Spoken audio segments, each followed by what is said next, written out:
நமக்கு 20% இடஒதுக்கீடு கிடைத்தது. அங்கதான் வந்து ஐஎஸ்சிஎன்ஆர் கையெழுத்து போட்டு அந்த இடஒதுக்கீடு வாங்கி கொடுத்தாங்க. அப்பதான் வந்து ஐஎஸ்சிஎன்ஆர் வந்து சிந்திச்சது என்னன்னா, இதுக்கு முன்னாடி நம்ம போராடிய போது ஒரு உயிர் கூட போகல.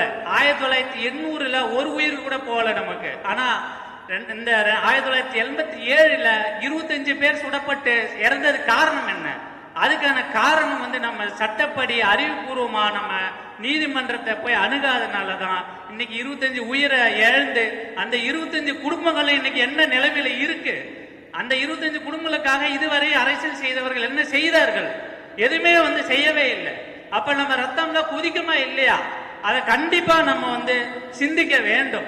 1989ல அந்த 20% இடஒதுக்கீடு பெற்றதுக்கு அப்புறம் பாமகவை தொடங்கியவர்கள் வந்து ஐஎஸ்சிஎன்ஆர் அவர்களும் ராமதாஸ் அவர்களும் 2 பேரும் தான் வந்து தொடங்கினாங்க.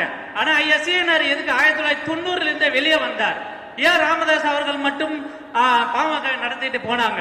ஏன்னா பாமக கட்சி தொடங்கின உடனே அதனுடைய எதற்காக அந்த கட்சியுடைய கொள்கையாக முன்னிறுத்து தொடங்கப்பட்டதோ அதிலிருந்து வழிவி வேற பாதைக்கு சென்றதால் தான் இன்னைக்கு ஐஎஸ்சிஎன்ஆர் அவர்கள் இனிமேல் நம்ம இதுல பயணித்தால் அரசியல் என்ற ஒரு குறுகிய வட்டத்துக்குள் நம்மளை அடைத்துவிட்டு நம்ம சமுதாயத்துக்காக என்ன செய்ய வேண்டும் என்று நாம் நினைத்தோமோ அதை நிச்சயமாக செய்ய முடியாது என்றுதான் பாமக என்ற கட்சியிலிருந்து வெளியேறி வன்னியர் சங்கத்தை தொடர்ந்து 2000 வரை நடத்தி கொண்டு வந்தார். அதுல வன்னியர் சங்கத்துல 2000 வரை நடத்தும் போது அவர் என்ன செய்தார்? இந்த சமுதாயத்துக்காக மற்றவர்கள் என்ன செய்தார்கள்? இதை நாம் கண்டிப்பா சிந்தித்து பார்க்கணும்.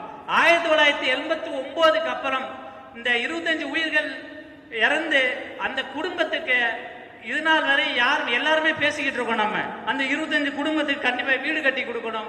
அவங்க வாழ்வாதாரத்துக்கு பொருளாதாரத்துக்கும் நம்ம வந்து கண்டிப்பா ஏதாவது செய்தாக வேண்டும் என்றுதான் நம்ம வந்து நினைத்து கொண்டு இருக்கிறோம். ஆனால் நம்மளால யாராலுமே இதை செய்ய முடியவில்லை. காரணம் என்ன? காரணம் நம்மளுடைய பொருளாதார சூழ்நிலை. அதைத்தான் பயன்படுத்தி நம்ம வந்து இந்த சமுதாயம் பொருளாதாரத்திலும் தொழில் வளத்திலும் அரசு வேலை வாய்ப்பிலும் கண்டிப்பாக நாம் ஒரு முக்கிய பதவியை பெற்றால் மட்டுமே இந்த சமுதாயம் முன்னேற முடியும். அதர்வைஸ் நம்மளால எந்த ஒரு முன்னேற்றம் அடைய முடியாது என்றுதான் நம்ம வந்து எல்லார்கிட்டையும் வந்து பணம் வசூல் பண்ணி வன்னியர் கல்வி அறக்கட்டளை என்று ஆரம்பிக்கப்பட்டு அதனுடைய மதிப்பு இன்னைக்கு நாம வந்து எவ்வளவு என்றது இல்லை. உங்க எல்லாருக்கும் தெரியுமான்றது எனக்கு தெரியல. உங்களுக்கு தெரியுமா? திண்டிவனத்தில் உள்ள வன்னியர் கல்வி அறக்கட்டளையினுடைய மதிப்பு எவ்வளவு தெரியுமா? யாராவது சொல்ல முடியுமா? அதனுடைய மதிப்பு 2.5 லட்சம் கோடி. 2.5 லட்சம் கோடி என்பது இந்த சமுதாயத்தில் ஒரு 3 ஆண்டு காலம் தமிழ்நாட்டை ஆள